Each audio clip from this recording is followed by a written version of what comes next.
Hello guys, ഇന്നലെ രാത്രി ഞാൻ തീരുമാനിച്ചതാണ് നാളത്തെ വീഡിയോ എന്തായാലും ഒരു ജേർണലിംഗ് വീഡിയോ ചെയ്യാമെന്ന്. അപ്പോൾ ഞാൻ ഇങ്ങനെ ജേർണലിങ്ങിന് സപ്ലൈസ് ഒക്കെ നോക്കിക്കൊണ്ടിരുന്ന സമയത്ത് എൻ്റെ കുറേ വിൻറ്റേജ് തീമിലുള്ള സപ്ലൈസും ഉണ്ട്, പിന്നെ ബാക്കി 2-3 കളേഴ്സും ഉണ്ട്. അപ്പോൾ എനിക്കൊരു ഡൗട്ട്, ഇനി ഏത് ചെയ്യണം? അങ്ങനെ ഞാനൊരു പോസ്റ്റ് ഇട്ടപ്പോഴത്തേക്ക് അതിൽ നിങ്ങൾ പറഞ്ഞത് യെല്ലോ തീം. അതിന് മുന്നേ ഞാൻ എൻ്റെ മനസ്സിൽ വിചാരിച്ചിരുന്നത് വിൻറ്റേജ് ജേർണലിംഗ് തന്നെ ചെയ്യാമെന്ന്. ഞാൻ തീരെ വിചാരിച്ചില്ല നിങ്ങൾ യെല്ലോ തീം പറയുമെന്ന്. അപ്പോൾ വിചാരിച്ച് എന്തായാലും കുഴപ്പമില്ല, വിൻറ്റേജ് നമുക്ക് പിന്നും ചെയ്യാമല്ലോ, അങ്ങനെ വിചാരിച്ച് യെല്ലോ തന്നെ ചെയ്യാമെന്ന്. എൻ്റെ കയ്യിൽ യെല്ലോ തീമിലെ ജേർണൽ ഇല്ലാണ്ടാണ് ഞാൻ പോസ്റ്റ് ഇട്ടിരുന്നെങ്കിൽ ഞാൻ പെട്ടുപോയിരുന്നില്ലേ. എന്തായാലും കറക്റ്റ് ഇട്ടതുകൊണ്ട് എൻ്റെ കയ്യിൽ സപ്ലൈസ് ഒക്കെ ഉണ്ടായി, അല്ലായിരുന്നെങ്കിൽ ഞാൻ എന്താക്കിയേനാ. അപ്പം ഞാനിപ്പോൾ ഇവിടെ യൂസ് ആക്കിയിരിക്കുന്ന ഈ സ്റ്റിക്കേഴ്സൊക്കെ ഞാൻ സ്റ്റിക്കർ പ്രിൻറ്റ് ചെയ്തതാണ്. എനിക്ക് ആവശ്യമുള്ളതൊക്കെ ഞാൻ പിൻട്രസ്റ്റിൽ നിന്ന് ഡൗൺലോഡ് ചെയ്ത് സ്റ്റിക്കർ പ്രിൻറ്റ് ചെയ്തതാണ്. പിന്നെ അല്ലറ ചില്ലറ എൻ്റെ കയ്യിലുള്ള സ്റ്റിക്കേഴ്സിൽ യെല്ലോ സെലക്ട് ചെയ്ത് ഞാൻ അങ്ങനെ ഒട്ടിച്ചു കൊടുത്തിട്ടുണ്ട്. എന്നിട്ട് യെല്ലോ തീമിലുള്ള ജേർണലാണെന്ന് അറിയാൻ വേണ്ടിയിട്ട് ഞാൻ ഇങ്ങനെ എഴുതി കൊടുത്തിട്ടുമുണ്ട്. പിന്നെ ചെറിയ ചെറിയ കോട്ട്സ് ഒട്ടിക്കുകയും ചെയ്തിട്ടുണ്ട്.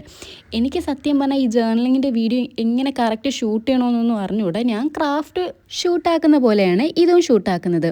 അപ്പോൾ നമ്മൾ യെല്ലോ തീമിലെ ജേർണൽ ഇഷ്ടമായ ലൈക്ക് ആക്കാനും സബ്സ്ക്രൈബ് ആക്കാനും മറക്കല്ലേ. എങ്ങനെയുണ്ട്, നിങ്ങൾക്ക് ഇഷ്ടമായോ? എനിക്കൊരു ഓക്കെ കൊള്ളാം അല്ലേ?